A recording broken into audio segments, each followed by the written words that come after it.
Alright, what is up guys? My name is SheaNorse and welcome back to my YouTube channel. And today I am back with another video. And in today's video I'm going to be doing another episode of Roblox Tutorials with SheaNorse. And for this Roblox Tutorials with SheaNorse episode, I'm actually going to be doing something very different. So in this episode, what I decided to do is I actually want to show you guys the introduction and basically the main essential things of Roblox Studio as short as humanly possible. So basically I'm going to go through everything that you need to know in a short amount of time with Roblox Studio. So if you're beginning to go into Roblox Studio and you want to learn something about Roblox Studio, this is the video for you. It's a start. It's kind of like the beginning of what you would probably want to do in Roblox Studio. This video is going to be very simple yet formal, so I hope that this works out pretty well. But without further ado, the first thing that you're going to need for this video is Roblox Studio. Now you can go to Roblox's developing section if you haven't already downloaded Roblox Studio, and basically you can just download it there, or you can search up download Roblox Studio or something like that. You just download Roblox Studio and you should be at this very screen right here. And as you can see, all of these things that you are looking at right here are what are called templates. So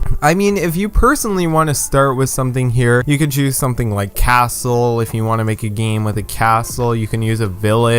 There's even some games here like the story game that actually teaches you how to code on Roblox, which is a game that I definitely recommend you check out if you want to learn coding on Roblox. But again, we're just going to be very simple, and I think I really like flat terrain. I don't know. Flat terrain is something that I like, but anyways, that's what we're going to start with. We're just going to use a flat terrain. But anyways, as you can see, now that we have our flat terrain, we now have what is called the Explorer window, the properties window, and the toolbox window. Now the way you open these windows, so let's say you get into Roblox Studio and the only thing you have is this Explorer window. Now even though the Explorer window is nice, I definitely recommend that you go into this view tab and enable Explorer, properties, and toolbox. And basically Explorer allows you to look through the workspace and all of the kind of things here. So if you make a part, you can like access it in the workspace, which I'll show you a little bit later. But yeah, there's the workspace, and then the toolbox allows you to get models and stuff like that, so it's very interesting and important as well. And properties allows you to view some of the properties of some of the blocks or things you will be selecting, which again I will go through later. So I definitely recommend that you have these three things on because it's very essential for using Roblox Studio. Now obviously once you're done that, we're just gonna go back to home here, and as you can see, we have a whole load of options here. Now these are the main options we're going to be going through, and I'm going to be showing you how to use all of them. So for example, let's say you wanted to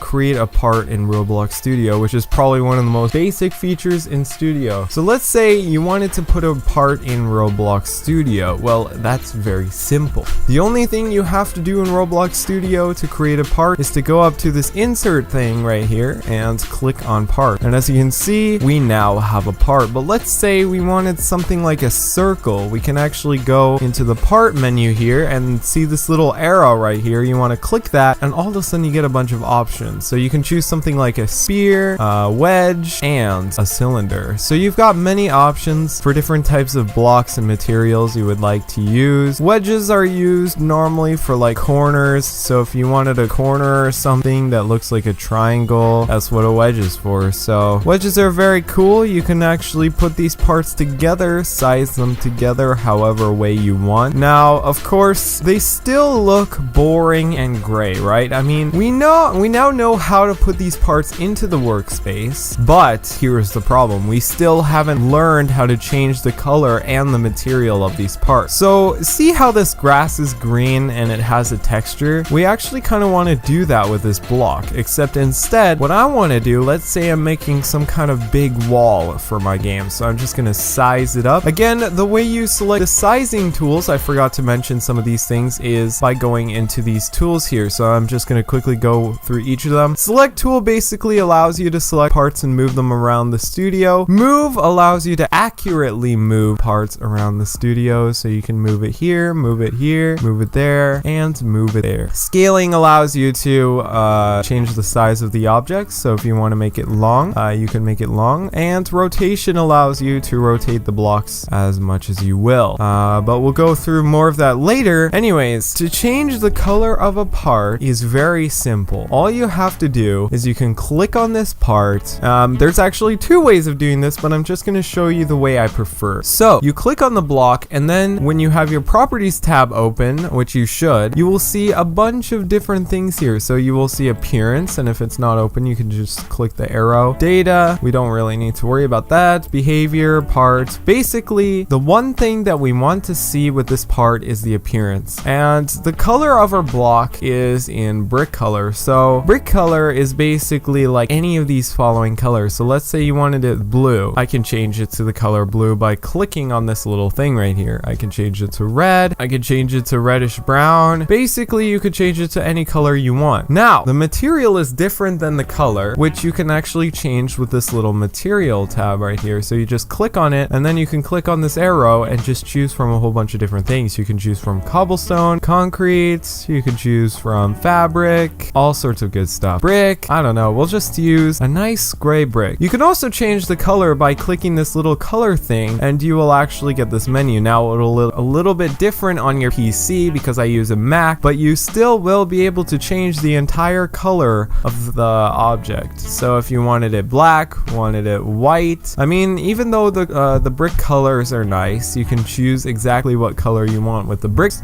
Color 3 because it allows yes, it is color 3. It's called color 3. But it allows you to change the color of the block to exactly what you wish for. With that being said, again, we learned how to change material and the brick color. Make sure, again, you're selecting this block. Otherwise, you will not be able to change any of the properties. Also, if you want to undo anything you did, you can also click this little arrow, which is undo, redo. So if I wanted to go all the way back to this gray wall, I just click undo. Another thing we can do is we can change the reflectance of this block, which makes it quite reflective. So in this instance, the reason why it's not reflecting is because the material is brick. But if we made it something like smooth plastic, as you can see, it's reflecting the entire background here. So you can make it reflecting, sorry. And you can also change the transparency of a block. So if you wanted it to be invisible, this is how you would make invisible walls. And if you didn't want it to be invisible, basically that's how you manipulate parts. Now we can kind of fool around here, like let's say I wanted to build a little something here. I'm just going to change my material to a brick wall, and I'm just going to size it so that kind of nice and big and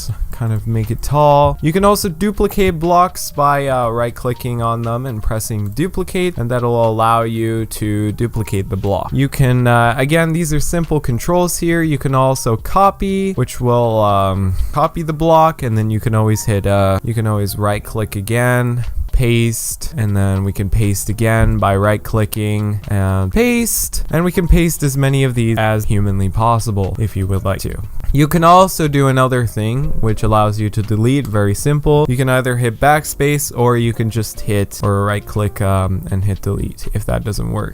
You can also rename your parts by hitting enter, and that'll allow you to change them to whatever you want. So I can change it to SheaNorse, I can change it to Coolio. Basically, I can change it to whatever name I wish. Some more things. Grouping. I think grouping is very simple too. Let's say I had a bunch of different blocks here. So let's say I duplicate. So you can also use Control D to duplicate blocks, but I normally just use Command D because I have a Mac. But let's say you have these 4 blocks and you want to make them into one group. Basically, the way you do that is by selecting all of them here and then right clicking, and then you can just press group, and that'll make them into one entire group that you can just move around and duplicate even further. This is nice for duplicating certain things, like if you wanted to make another chair and you wanted to group that chair, that's what duplicating is used for. Alright, so moving on, those are the basic things you can actually do with parts. Now we're going to fool around with a bit of the modeling features as well. So in this instance, we can actually put in a new part and just look at some of these modeling features. So I'm going to go through all of them. Snap to grid, basically when you actually first go into Roblox Studio, you will have this feature. feature. Basically, both of these things will be checked. Probably rotating will be at 10 degrees here, and moving will be at 2 studs. Now, what snapping to the grid means is it means that your blocks are going to move a certain distance. So for example, my block is moving 2 studs every single time I move it. But let's say I wanted it not to do that. I can always go to snap to grid and uncheck move, and what that's going to do is it's going to make it smoother. But if I press snap to grid again, as you can see, it takes forever to move around. And rotating, same thing. If you go to the rotating tool, you can see that if I have let's say 45 degrees, it'll have these little points, and those points are the only points that the block can rotate to. You will oh my god. You won't encounter this at first, but you will be able to manipulate it pretty easily by unchecking, and you will be able to rotate it once more again. And for some reason my computer's really glitching out for some reason. Anyways, moving forward here, the next thing we can do is I don't think we need to worry about too many of these. You can change the surfaces of things. So if you click this little arrow on surface, you can actually add studs to it, kind of like a little classic Roblox thing. Or you can add a weld, you can add hinges, motors, all sorts of good stuff. Again, you don't really need to worry about that, but yeah, it's there, it does stuff. If you want to deselect this surface tool, you just go back to select and you should be good to go. Locking is pretty simple as well. I'm not going to go through that, so we're going to go to test. Now, the important thing to keep in mind about testing is if we go back to home here, testing is really interesting. So let's say I had my part, or I don't know, something like a wall. So let's say I made a tiny little wall. Now if we go to our testing tab here, and you can actually press this little play button right here automatically, or you can come to the testing thing right here and press play. As you can see, if you press play here, what will happen is your character will spawn into the game, and as you can see, I look pretty sexy in my outfit. But as you can see, my character is in this environment, and we've got this nice little part that we made here. Oh, that's right. I forgot to teach you guys about anchoring, but we'll just quickly go through the playthrough features. Basically, when you're playing in a game, it's very simple. You just go to test, and then there's also a bunch of other features. You can go to play here, which basically teleports the camera, or the player to the camera, sorry, just like that. So you can play here, and then you can also run, which basically means that you test the thing. So for example, if I had this part, let's say rotated somewhere around 90 degrees, and I hit run, as you can see, if it's not anchored, it should fall to the ground. Now, anchoring, I forgot to go over this earlier, and it will be one of the last things we'll go over. Anchoring a block is super important. Basically, what anchoring does is it makes the block stay in the environment. So again, this little thing right here means anchoring, and you can also go to behavior as well, and there will be this little check thing for anchored and can collide. Can collide is also very important too. So if I actually block and I click run here, as you can see, this block is just gonna float, right? But if anchor is unchecked and I press run, as you can see, it falls to the ground, and for some reason it was glitching in the ground. Now, anchoring is important if you want something to stay in the same position. Now, the reason why can collide is also important. Now, can collide, basically, if we actually go to test here and we press play here, and we go into the block with can collide set to false, we can actually go through this. But if we go back to can collide and set it true, sorry for my speech problems there. As you can see, if can collide is set to true, you will not be able to go through the block, but rather jump on it. So can collide is also very important for that kind of stuff. And lastly, I think the last thing we'll go through here, again, these are the most essential things for Roblox Studio. The last thing I wanted to go through is plugins. Now, plugins are something that are very important. Now, plugins, you need them. You essentially need plugins. Now, the way you actually get plugins into Studio is by going to manage plugins, and then you go to find plugins. Now, some of the plugins that I definitely recommend for Roblox Studio are plugins like load character, which is basically a plugin. I'm going to quickly show you. It's this little thing right here. So once you install a plugin, it will pop up onto your little screen right here, and you can click on it. Load character, what this allows you to do is you can type in the names of anybody in the Roblox catalog or games. So if I type in my own name, SheaNorse, as you can see, I will spawn inside of the studio when I click either R6, which spawns my character in R6, or R15, which spawns my character in either R15 or Anthro. Basically, I recommend that plugin because it's very useful and it will allow you to put people into the studio. And that's pretty much it. Yeah, basically, I'm trying to keep this video as short as possible. I know for a fact that it's going to be much longer than intended, but those are the basics for Roblox Studio. I will be doing much more videos on Roblox Studio, like building and coding and scripting, all sorts of kind of things. But either way, guys, thank you guys so much for watching, and I'll see you guys soon. Peace out, my friends, and have a great day.